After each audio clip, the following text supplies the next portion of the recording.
Hey guys, how's it going? Hope everyone's drafts are going well with the new set. I've been loving it quite a bit, and I recently had an interesting draft that I wanted to make a video about that showcase an idea I've had and wanted to try in this format regarding the card Cracked Skull. I think it's not really been on people's radar really, and it's not like an incredible card, but I think it's something that maybe people haven't caught on to being something that could work. This was the first time I tried it, and it worked out kind of like I intended. I initially was thinking about it in like a red-black shell, but I had a draft where I ended up in like this Soul Tide black-green-blue deck, and it kind of did its thing, kind of what I expected. So I just wanted to go through, talk about the draft, and show some of the games just to demonstrate the idea behind it, so that maybe it might be helpful to some of you guys out there drafting. So let's go ahead and jump in. The draft is not something that is super really the main focus of this one. I mean, we'll still go through it, but the main thing is just showcasing this idea, and see if it's something that you guys think it would work, or if I just spiked a lucky instance of it working. I will say having bombs certainly helps, and here opening this one, Swarm Weaver, certainly helpful. Let's make the cards a little bigger. So from this pack, cards that I think are above average cards, Swarm Weaver is, I think, by far the best. And then beyond that, Bottomless Pool, Locker Room is quite good. Break Down the Door, I think, is decent. Trapped in the Screen is quite good. And if we were willing to double color, and I guess there weren't a Swarm Weaver here, then this Wildfire Wicker Folk is good.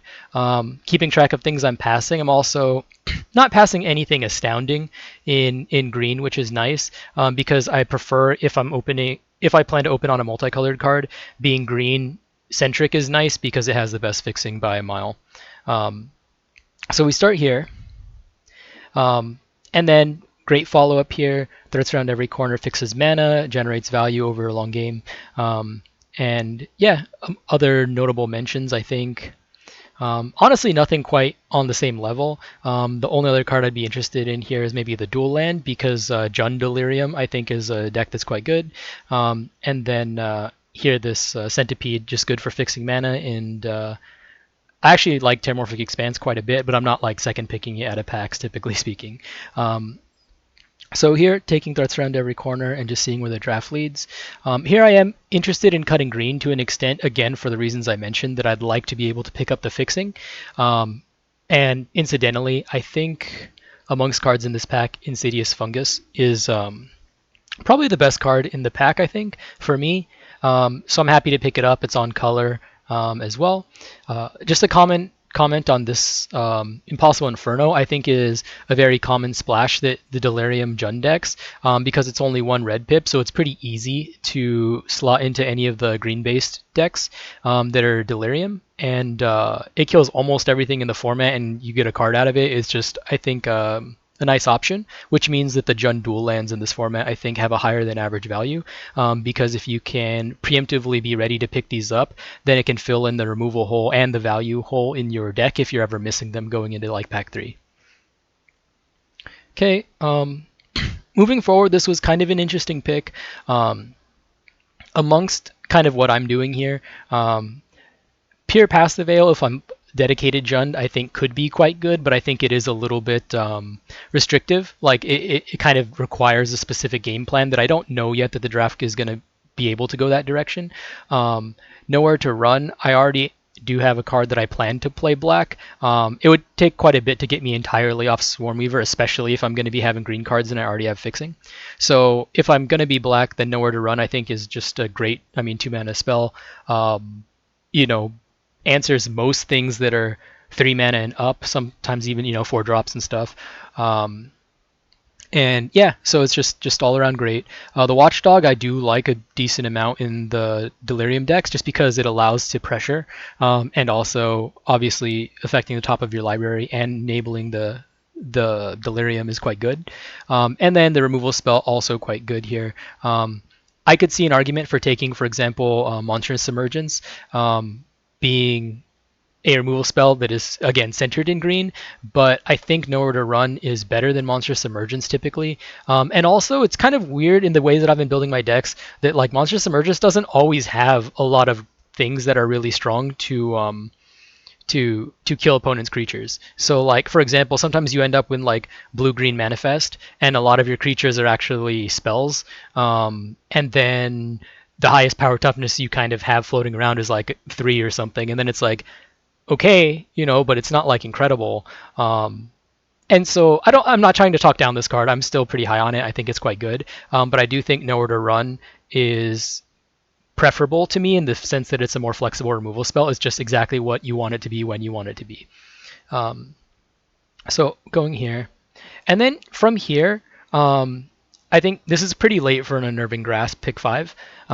I think this card is quite good, and I think that the fact that it's here means I'm willing to speculate on it. I'm not really passing too much. My take so far is that these Land Cyclers I will be willing to play, but I'm not really enthused about it. I don't think that there's something that is really great to be doing in the format myself.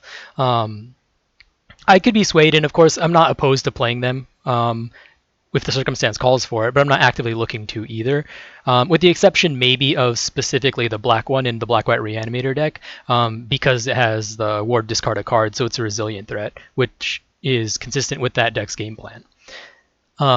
But anywho, taking note of some stuff I'm passing, Innocuous Rat is, I think, an important piece in the decks that are doing like the specific sacrifice thing. But here I don't know which direction I'm going, and Unnerving Grasp I think is the best card in the pack by a pretty decent margin. So here, here I don't really have much in the way of things that I'm actively looking for. I'm conceivably still have a decent shell to go into like a blue-green manifest deck, because I have Threats Around the Corner and Unnerving Grasp already. One thing to keep in mind too is I try and weight less as far as like color preference cards that were picked earlier in the pack, because there's less information gained by like my first pick being black green that doesn't tell me anything's open, but like my fifth pick being a blue card has a lot more weight to me than the first pick being black green. Or like this Nowhere to Run also suggests to me that, I mean, black was slightly open. I think that this was pick 3, I believe. But the point being that like this Unnerving Grasp means I'm going to be open to the idea of being blue-green. And again, I don't feel like I'm passing anything a lot. I know I mentioned in the intro video of the video that we're going to be talking about Cracked Skull. But again, I'm not trying to force it. I'm just, if it happens, it happens, and I want to be aware of when it will be good, which we'll talk about more as the draft progresses. So here, happy to take Crypt Inspector in case I end up there. I don't feel like I'm passing anything especially great. Fear of Imposters, I think, is like fine, but it's at its best when you are getting eerie triggers from it, and these colors typically aren't doing that, or at least not looking to do it most of the time. Okay, amongst here, there are some quite good white cards, especially Grand Entryway, I think, is a really important piece for a lot of the eerie and enchantment decks. Let's Play Game can be a strong effect in the Delirium ones, but I don't think that it's like a necessary or irreplaceable effect, I guess I would say. There's a lot of ways to generate value. The -1/-1 can be nice in some instances, like if you're playing blue-white and they're going off with tokens from the blue-white 2-drop. But again, I don't think that this is like a payoff good enough to be like, okay, I'm Delirium for this reason. Unable to Scream, I think having just a nice cheap answer to things, like if you're just like manifesting and you're going to generate a bunch of value, then you don't mind it's a 0/2, but like having a 1 mana answer can be really nice. So I like this card. I'm going to go ahead and pick it up. Amongst here, I did entertain the idea that like, okay, maybe I can move into blue-black. I have not had a chance to play blue-black yet this format, but I don't know that it's something that I think I'm actively looking to do. It doesn't feel to me like it's the strongest kind of plan, but I could be just not knowing it because the format's still pretty new. I'm 10 drafts in at the moment. This would have been my 10th. I did some like half of them on MTGA and half of them on MTGO. So from here, I'm going to pick up this Vanish from Sight. It's a reasonable removal spell. I suspect that blue might be open and I may end up in blue, and I'm just going to kind of see where this leads. This Fear of Burning Alive is nice for a red pickup, but I think I'm far enough away that I'm not considering it here. So here again, so this card I think is defensible in maybe like white-black Eerie or some of like the black red like grinding sacrifice where the value really matters. But if you're doing like the blue green thing where you're going to get your value elsewhere, or the delirium thing, I'm not really looking to have this in my deck really. I'll just take this other vanish from sight and have it as an option for if I end up moving in on blue green. I am taking note that I haven't really seen a lot of black cards that are high priority for me at the moment, not just for the plan that I seem to be moving towards, but also that they have been like above average power level. So it's occurring to me that, and again, this was my first pick, so it's occurring to me that I maybe am not really headed the black green direction, but again, I'm just staying open and seeing how the draft develops. Amongst these, in these like Sultai kind of colors, or even if I did end up with like a red splash, for example, I don't feel like Tunnel Surveyor is going to be what the deck is necessarily planning to do. I think in my experience, a lot of this format has been not getting too caught up with cards being objectively good or bad, but rather making sure that everything in the deck is working towards whatever your particular plan is. And I don't typically have the enchantment plan being what I'm doing in these colors. So this, even though I think it is quite a good card in the right deck, and it generically is never an awful card by any means, but I think I do like the Junland here because then it leaves me more flexible if I do want to pick up like a red splash or something later on. Also, eventually it's worth 20 gems, which is cool. All right, here, this is a very nice pickup for me. This is perfect. Blue-green dual land. Obviously, those are colors that I plan to be in or adjacent to. I don't feel like I'm passing anything in particular. Recurring, the Swarmweaver in particular, is obviously very nice, but this is not a card that I'm generating a lot of value from. Things aren't leaving my graveyard all the time, so just easy dual land.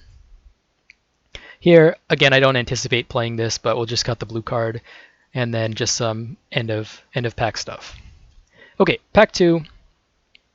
A lot of decisions to make. On one hand, I noticed that my mana is not especially like locked in or secured yet. It seems like from volume of cards, I'm heading in the blue-green direction.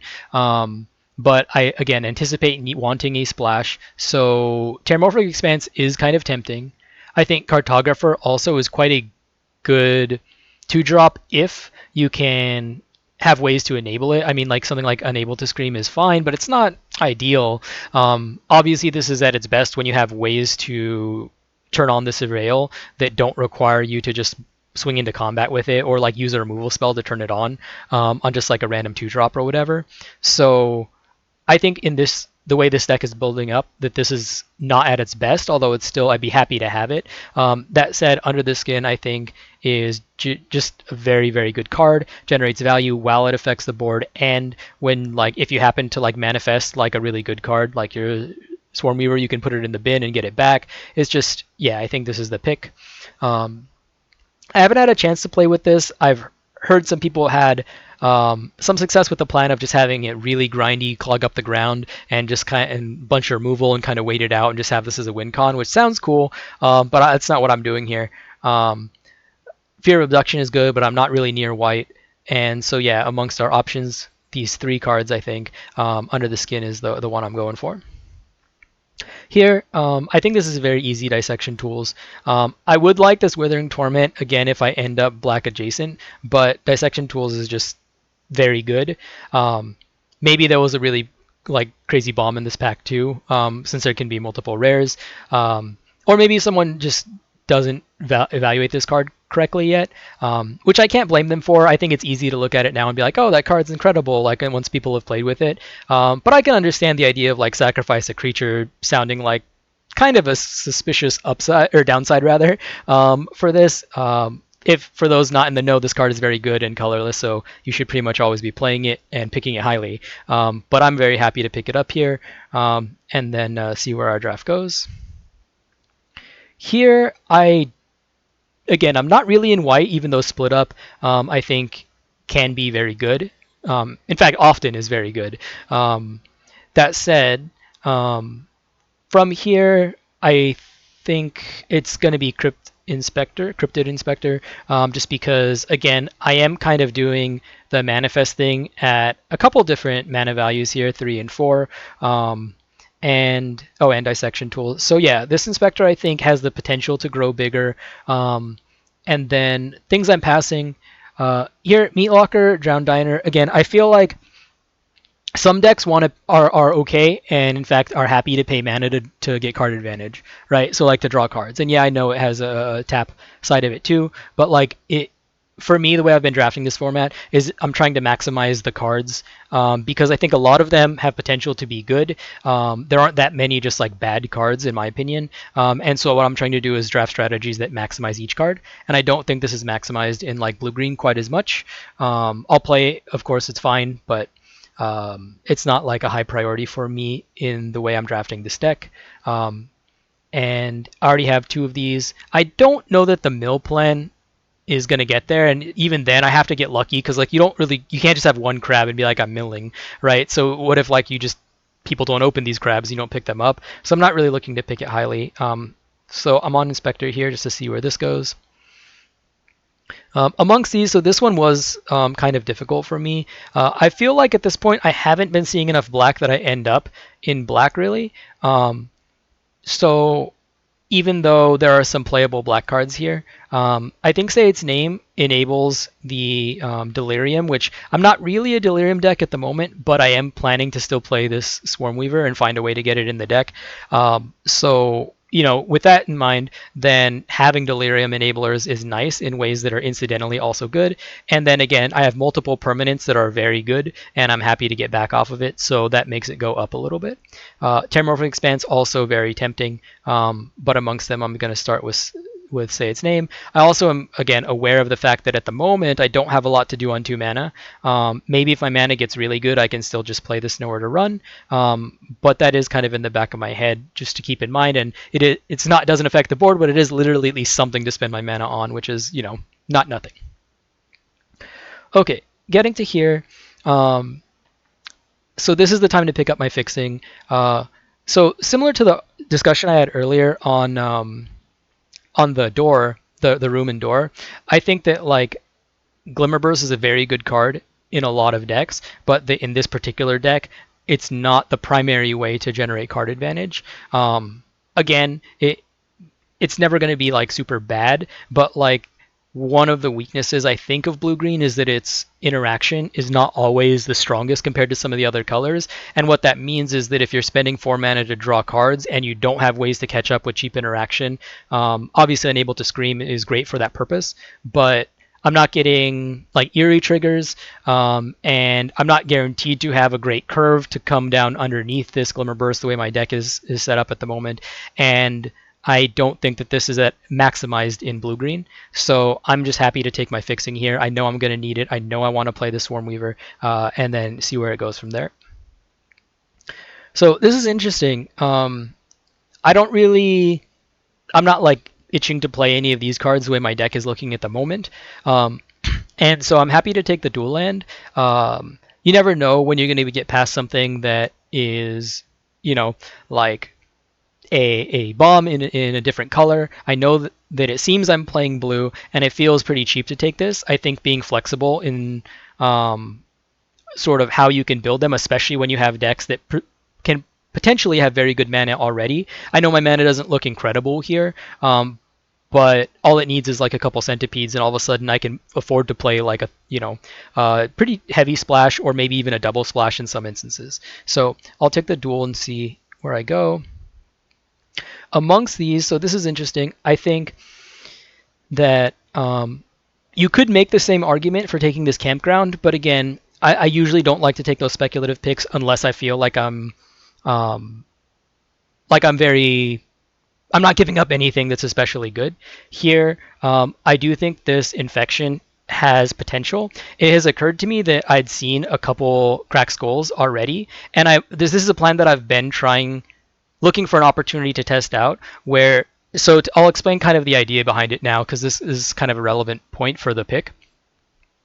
The idea is, so these enchantments that have this text, when an enchanted creature is dealt damage, destroy it, then first of all, they stall out the game pretty well, I think, because if you have cheap creatures, even if they're bad cheap creatures, and your opponent doesn't want to attack into them, or even if they do, that it allows them to trade, it makes the game slow down quite a bit.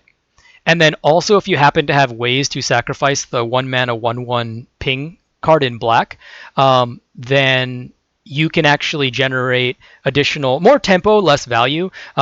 Because, like, for example, let's say you play the 1 mana 1/1 and you sack it with the 1 mana, I think something vengeance, the black removal spell that sacrifices, and then you can kill another creature, ping the one with the enchant on it, and this enchant will have gotten some amount of value on ETB already. And again, that's not generating card advantage, but it is very mana efficient as far as ways to deal with the board. And also, it combos well with that sacrifice enchant or sacrifice removal spell itself, because you can just sack the aura after it's done its thing. And there's a handful of small interactions like this that I think piece together to form a very good stalling game plan. So if you have, for example, bombs, right, or you have ways to grind out value, then that can be a way that you can facilitate the time to do those things with cards that aren't high on people's pick list. Now, this one in particular is better than like Crack Skull, for example, because of the, you can just use it as an edict if you have a creature,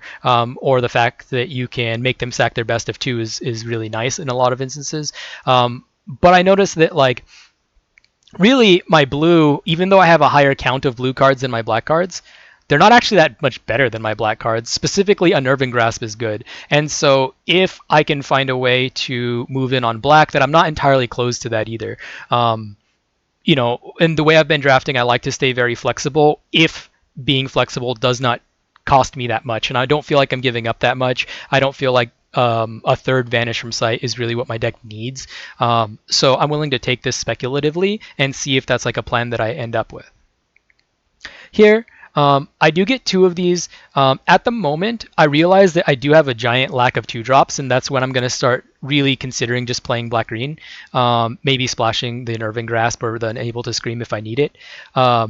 So from here, this was interesting. I don't have the enablers for this Final Vengeance yet. I mentioned that it's something that I'm looking for in conjunction with this kind of plan, but I'm not really ready to pick it because I think it's more important to have 2-drops to stabilize right now because I'm severely lacking them. So I am starting to lean towards playing black here, and I would like this Final Vengeance in the final version of my deck, you'll see, but I don't know that at the moment because I don't know what cards are coming my way. So I'm going to take the Intervention, and another comment, and you'll see this in some of the games we go over, that Intervention gets better in this plan too, because I think that Winter's Intervention is not as good as some of the other 2-mana 2 damage things that have existed, or maybe not 2 damage, but like Saver, for example, from the previous set, I think was a better version. I think both because of the targets that it hits, and the way it interacts with the format, like the food versus the 2 life. But part of this plan is that it actually, if you enchant this on a creature, more than 2 toughness, then it turns this into a way to remove it.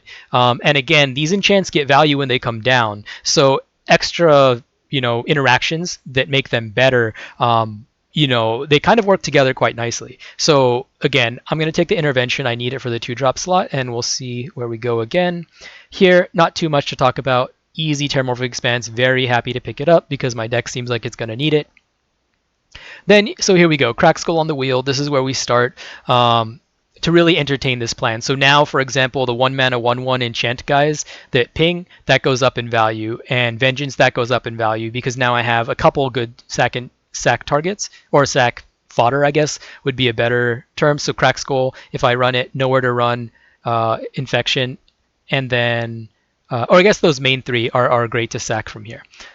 So here, and again, just fortunate, this one comes back. I didn't expect this to come back necessarily when I first saw it. You see there's like no black cards missing, but the fact that it comes back tells me that the table doesn't value this card highly or pick it highly, because it's not like this pack was full of incredible cards. I mean, Split Up is very good, but the rest of them are okay. Again, Inferno has its place in the format, but it's not like a high pick.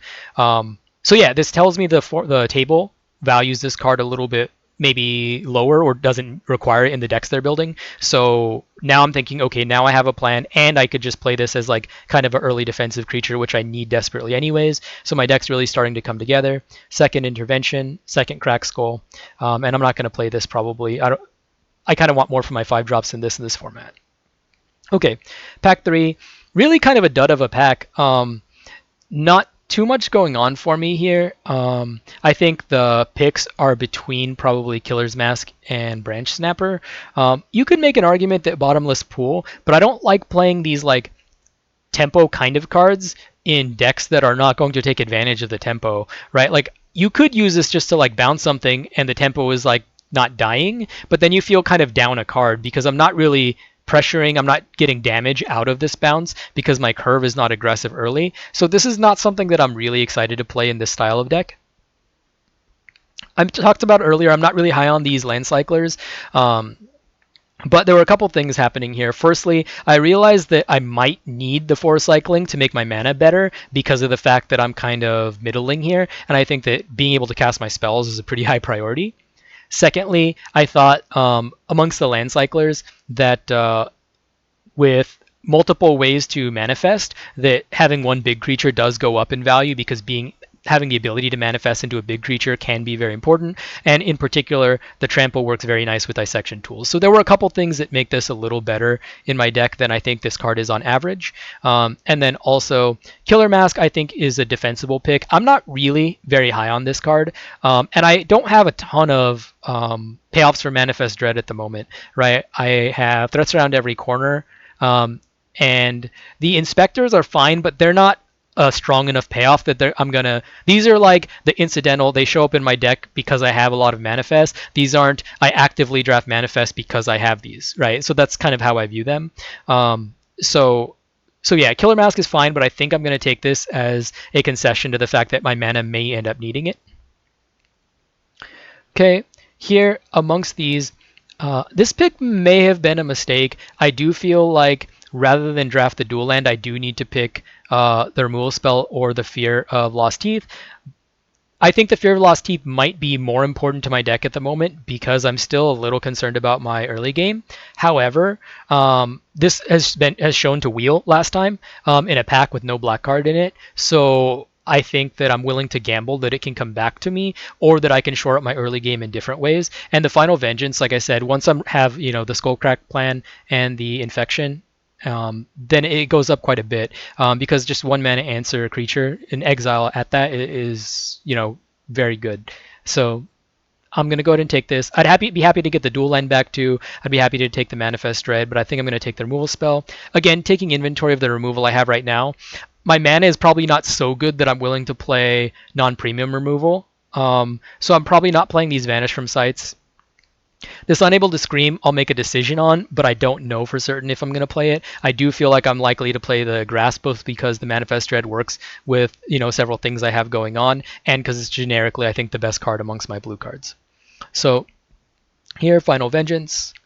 And then here, again, very tempting to take the Fixing, but my mana, so I have two dual lands and I have the Terramorphic Expanse right now, as well as threats around every corner. So my Fixing is not abysmal. I'd like it to be better, but Bookworm, again, I need 2-drops, and Bookworm I think is a little too good in my deck to pass here, even on the splash, as long as, again, my mana gets taken care of. So here, this is an example where, like, arguably you could take maybe like a black 2-drop or something like that, but I think, again, the priority is just fix my mana so that I can play my good cards rather than have washy mana and then sometimes die to not playing my good cards, and sometimes I have a slightly better 2-drop or whatever. So yeah, I'm just gonna take, which by the way I don't even think this is good in my deck, but just as an example of the idea behind it. So I'm just gonna take the Terramorphic Expanse. Here, another late Unnerving Grasp, pick 5 again, coming from the same direction. I checked here on the Monstrous Emergence, actually. Again, I'm not playing this, so this is kind of the scenario I talked about. I have one card that's 7 power, and my highest power creature, in hand at the very least, would be 2 otherwise. I know these Inspectors can grow, but it feels a little thin to expect that to be a plan. And so this card is really not at its best here. I'll just take the Unnerving Grasp, which is a better card. I think in what for this particular deck, and in my opinion in general anyways. So here, then here we're taking Centipede. Again, say its name I do think I would like, but I mean I just have to take the Fixing. And again, the fact that I can enable Delirium, I think without too much work here, means that the Centipede is a great rate along with getting you a card. So sign me up. I think definitively the best pick here. Amongst these, I don't think I'm playing any of these. These are not splashable blue cards. And again, remember, despite what my possible main deck says, I'm not really planning to play most of these blue cards at the moment. So here, again, this can fix my mana if I end up wanting to play it. And I can later make the decision. If I'm only going to play one land cycler, I'll figure out which one. But none of these cards interest me, so I'm just going to pass them. Here, so this was an interesting pick because I could conceivably take a third intervention. I am not super high on this card. I'm probably lower on it than people are on average. I think it's fine and it serves its purpose, and taking it for the sideboard is defensible. But I think that I don't really need it, and it can be quite a large liability if you're playing against opponents that are not doing the small creature thing. Just having a card that either like trades with another card plus this to finish off a creature, or like this is kind of dead. It can be a big liability, I feel like, especially when you're playing games that want to go a little more late. So I'll take the Inferno. I'm at this point with double Terramorphic Expanse, and recall I have this black-red land from earlier as well. So I think I'm not planning to play this necessarily, but there are scenarios where I might side it in if I'm like in a grindier matchup, and I could use the extra removal and value. My mana, I think, can support playing this if I want to, so I can side into like a red splash. Here, Killer Mask comes back. I'm happy enough to pick it up. There's nothing really else I'm taking from here. And again, I do have some reasons that manifest are decent, so I'm not like horrified by this. Oh, because it's a Killer's Mask, horrified. So then I can pick up this Fear of the Lost Teach, which fortunately did wheel here, and then so I have like this kind of package that we talked about, right, with the Skull Cracks and the Infections and the Fear of Lost Teeth with the Final Vengeance. Also relevant that I can sack the Fear of Lost Teeth to the Dissection tools in order to ping the things that have the enchants on them. And so we'll see where this leads. And then just some cards that I think are not relevant to my deck. Yeah. Okay, so here's what happened. I built my deck. This was the first build I thought of. I was trying to figure out if I need the second land cycler, and the real question was, do I play the second land cycler or do I play the second Winter's Intervention? And this was what I landed on first and submitted, and then I reopened it and did some thinking, and then as you'll see here, I switched and swapped them. And the idea here was, first of all, I realized I wasn't really comfortable with my early game. I mean, I have 3 1-drops. This 2-drop I shouldn't count on necessarily playing on turn 2. So let's say 3 1-drops. This is 4 and maybe 5 cards that I can play early, which I think you can play decks like that, but a 6 really makes me feel a little more comfortable. And I did want to try this Winter's Intervention more now that I'm having an opportunity to test this kind of plan I've been thinking about, just to see how it performed for Science. And then amongst the 2 land cyclers, as we talked about, I think the Trample is more important than the Ward in this deck. And also I think that Forest Cycling is more important than Swamp Cycling because a lot of my fixing is green, or my couple means of fixing. Okay, so this is the deck. That's the whole draft. Again, welcome to let me know if you guys have any opinions or thoughts on it. As far as the games, so I'm still going to go over them if you guys would like to see the games. I'm not going to go over all of them, but it turned out the Skullcrack plan was relevant in all of these games. So I'm going to skip the first one, in which I pretty much just played bombs in 1, which, just for full I guess full disclosure, I kind of played bombs in 1 in a lot of these games, but they still got to showcase the interaction I was interested in testing. So I'm not claiming to have won these games by extreme skill or anything like that. I just play good cards, but I do think they're good examples of how this interaction works if you're interested in seeing it. Okay, so let's start here. Let's see if we can make it a little bigger. Okay, so here was the opener. I suspiciously kept this. I could very well see this as not a good keep.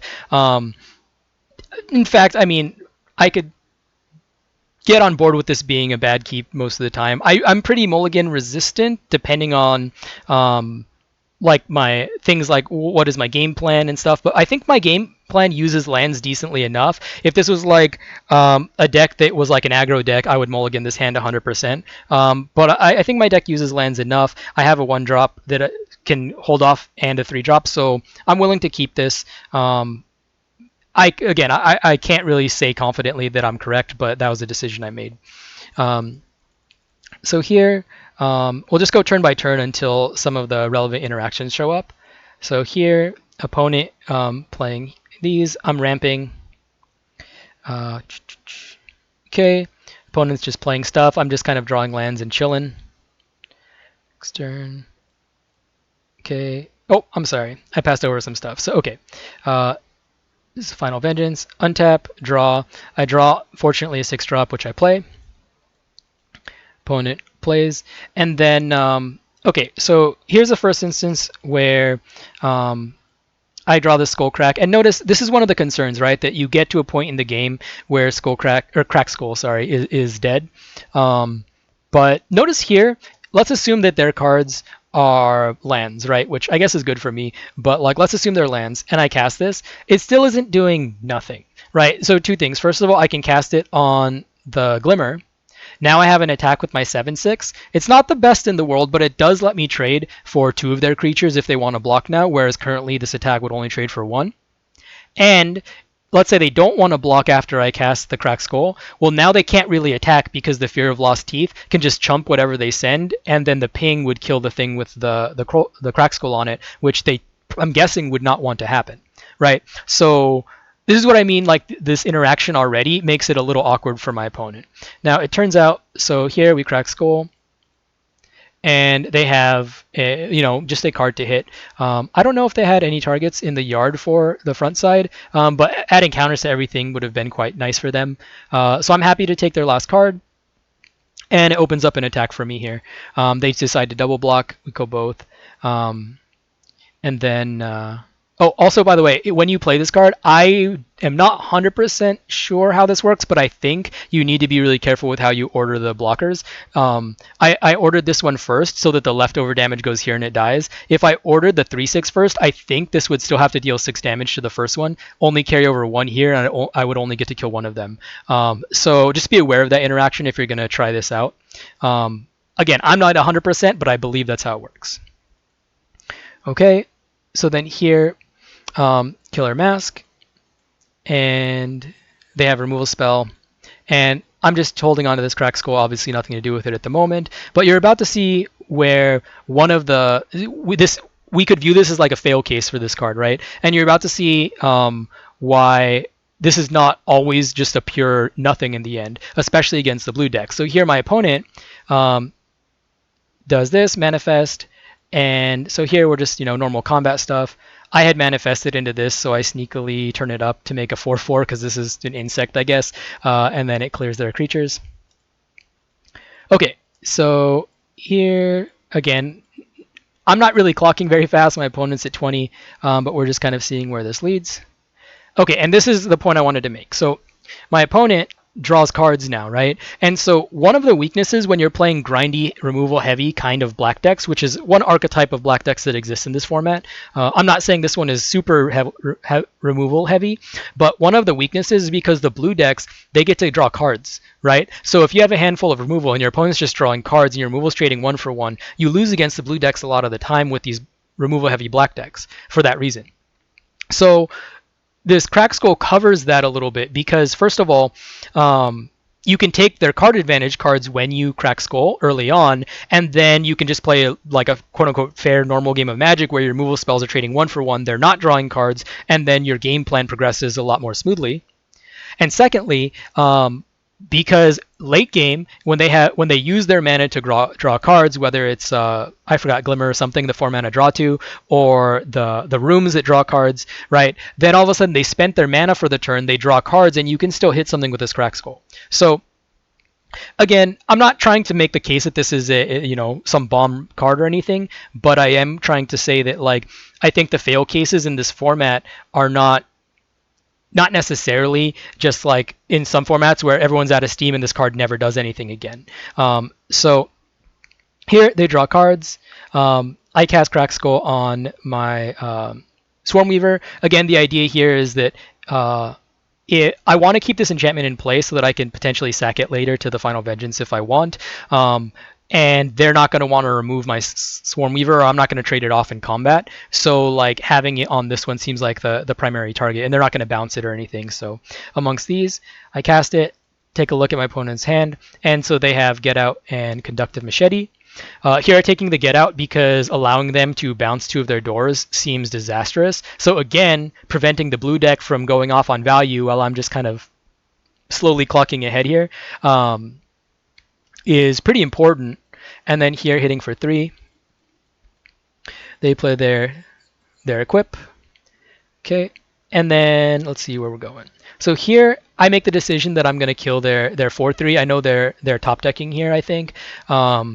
So I'm okay with this. I'm going to sack the Crack Skull. We talked about that interaction. It's an enchantment. You can sack it to all the sack triggers in this format. And the reason I don't sack the O2, first of all, obviously it's still a blocker, but I have 2 of the blue bounce spells in my deck, the Mana War type cards, and so I can just get this back later. So I'd rather have it in play than in the yard, where I think I only have one. Oh, I guess I have 2 ways to get it back from the yard too, but either way, I still keep the blocker.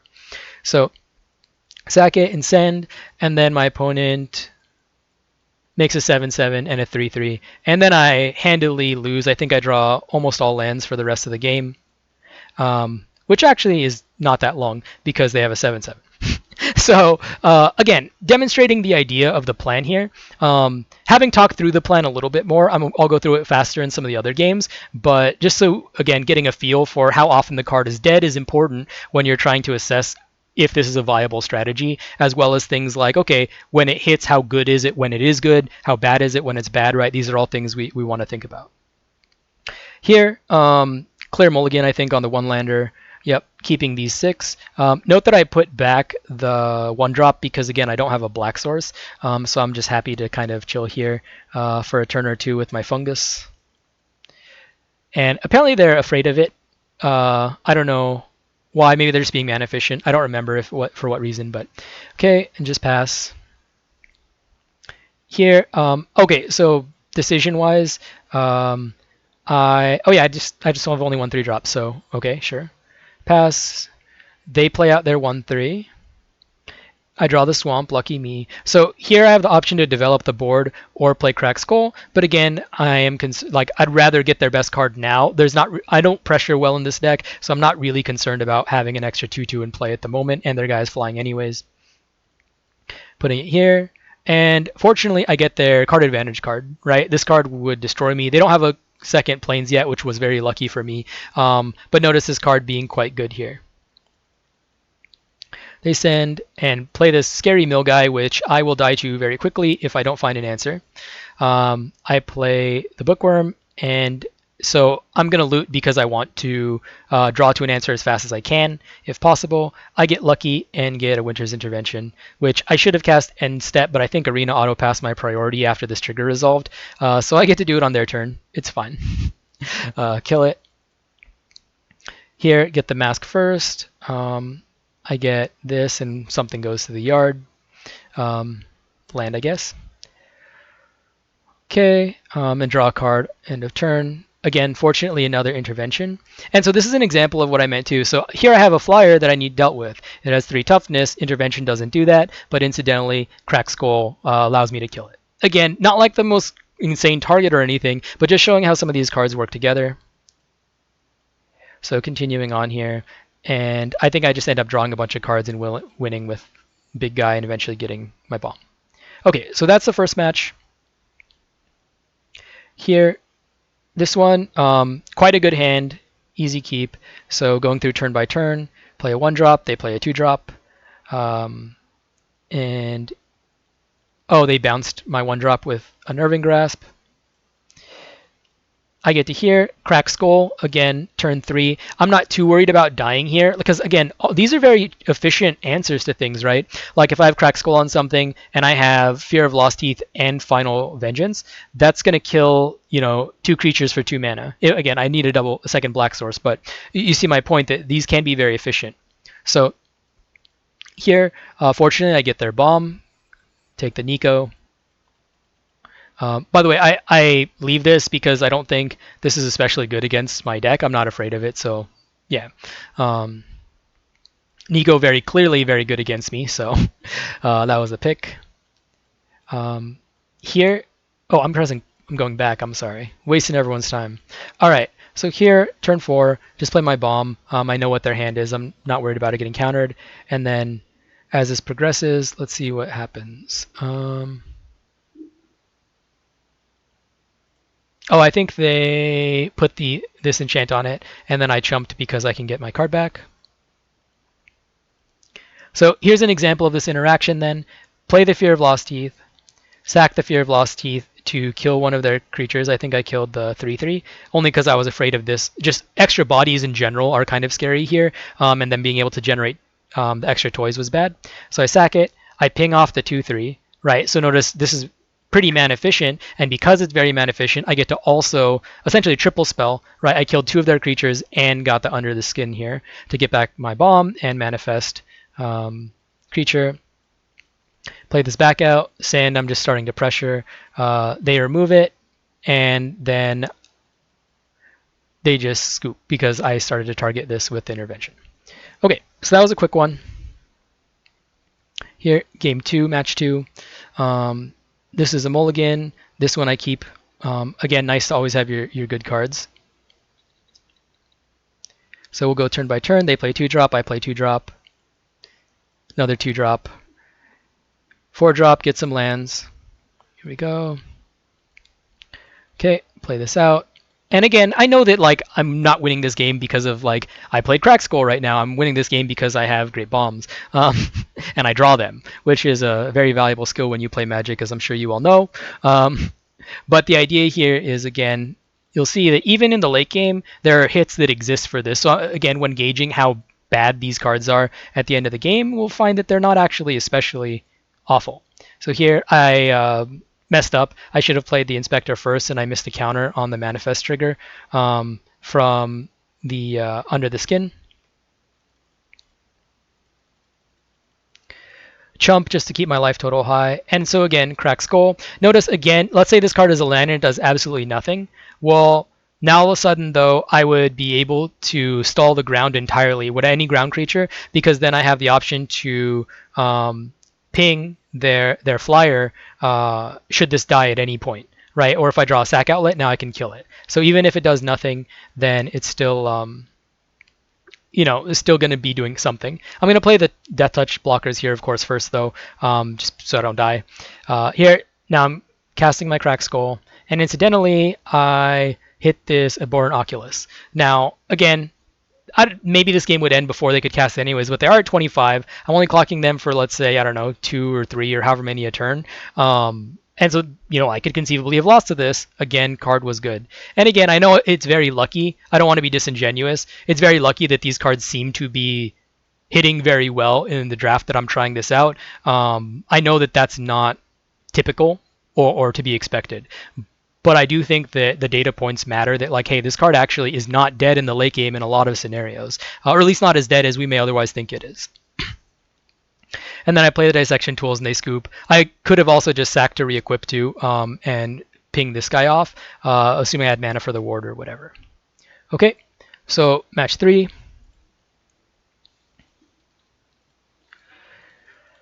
Here, again, just skipping the early turns. And again, we get to our nice friend, turn 3, Crack Skull. Again, we have a creature on the board, revealing their hand. And amongst the cards they have here, I actually do think the Ethereal Armor is the scariest. Split Up, knowing about it makes a huge difference. I can play around Split Up. I'm not worried about that, especially. This is not coming out for a long time, but if they Ethereal Armor this card, I could very well die to it in short order. So I'm going to take the Ethereal Armor. And this part, I don't know if this is them not reading Crack Skull because no one plays this card or what, but they're just sending it into my 1/2, so I'll block and make the trade. Why not? And again, I would further make the point, though, that, like, let's say they did read Crack Skull and they don't send, like, that's still doing a lot of work to progress me towards the late game where I can cast my cards, right? Because then they have this very good 2-drop that otherwise would be able to attack, and it can't because I have a 1/2. Just literally any creature on board. So Here, obviously, that's a good trade for me. I just developed my board a little bit. Um, Here, I'll flip this over and send, and then develop the 1/1. I don't want to play dissection tools, even though it's slightly more mana efficient because of the split up. I'll wait until afterwards. I know the tools doesn't go away, but just having a better threat post wrath is better. Here, I think. Oh, I went too many turns. Okay. Here, I think they sent because they planned to split up because they realize they're in kind of this holding pattern where this Cryptid Inspector is going to be not good for them. So they're just going to Wrath now and then play out their 4/5 is the plan. This is, I think, a little bit of a throw, actually. I should have blocked with both of these because if they drew exactly +2/+2 enchant thing and trample, then that's actually how I could lose this game because then they would have a 5/4. They get to kill my guy and they get to manifest because this remains tapped, and then all of a sudden I'm quite behind, and that's like a very easy way I could lose this game. And white green, I think, wants to be playing that 2/2 enchant because it allows them to swing for exactly scenarios like this. So this was, I think, not a good play just for the sake of being tight. I think I should have double blocked this and be willing to take this trade if they want it. But fortunately, I wasn't punished. They wrath, get the ping in, dissection tools, and I think I just luck out and draw really well pretty much this game for the rest of the game. I'm racing with this here. Just send with both. They double block, draw my other bomb. Why not? And they just scoop it up. But yeah, so again, kind of Crack Skull's doing its thing. I think that was game one. Let me see. Yeah, okay. So this one, again, I keep this very speculative moderately speculative hand. I assume though that if they play like 2-drop into 3-drop, then I can just kill their 3-drop with this, and their 2-drops aren't killing me that fast. So my thought was that this is a defensible plan. Again, I get a small thin, it has all my colors, and I like lands in this deck. I don't know that that's a good keep, but that's the idea. Here, this is interesting. I can take 2 for a long time, even though I think a lot of people might take this oh, I get to kill their 2-drop for my 1-drop. Firstly, I don't know if they have delirium cards at all, but art of 2 types in the yard is a big deal. And also, this is a kind of interesting scenario because this can chump more than 2 damage maybe later, and then just ping off this 2/1. So I'm not overly concerned about it. Also, though, I want the ability to have a creature in play, and I want them to have a creature in play because this card requires either me to have a creature so I can edict them, or them to have 2 creatures. So I think trading this off would make this a lot worse. They manifest. I end of turn, nowhere to run, just because I had drawn that for my turn. And so again, here with the Cracked Skull, again, not the extra destroy text really not doing anything against this 2/1 because it dies to anything anyways. Oh, here I think so this is what I took, the Unsettling Twins. This card would be bad for me both because it goes kind of wider and I'm relying on removal spells, so that's pretty tough, and I don't have a good way to block the 2/2s anyways, and it would be coming out the following turn. So here I'm less afraid of the Ethereal Armor this time because I have an answer to it. If they play this in Ethereal Armor or something else, I just make them sack whichever is the better of the 2 creatures. And this one is not coming out for a couple turns, so I'm just kind of chilling. I'll continue taking 2 because I'm not too worried about that. Here, I'll just kill the 4/3. I'm just trying to stay alive for a little longer. Okay, and then dissection tools. So I could have killed both their creatures here, right? I could have Final Vengeanced their 4/3. And then pinged off the doll. But I don't really think there's a reason to do that here because this is not that scary for me at the moment. If they put the Ethereal Armor on it, I always have the chump to kill off the doll, so I don't take a massive amount of damage. And otherwise, I'm happy to trade it. And they don't have a super, this isn't card advantage, right? The tempo they get here can be easily made up for by casting 1-mana removal spell. So this is not a high priority for me to remove at the moment. Eventually, I'm probably just going to have to use this on generic creature anyways, but I'm not too concerned about this because look, they're going way too hard on oh, I get a trigger from this, but the trigger doesn't really do anything that impressive here.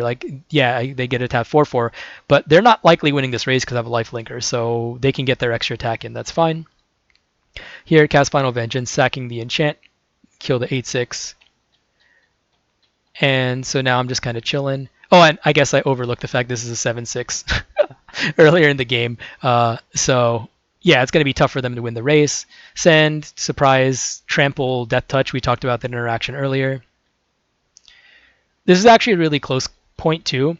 This is not a creature. I have to decide if I'm going to send this Branch Weaver.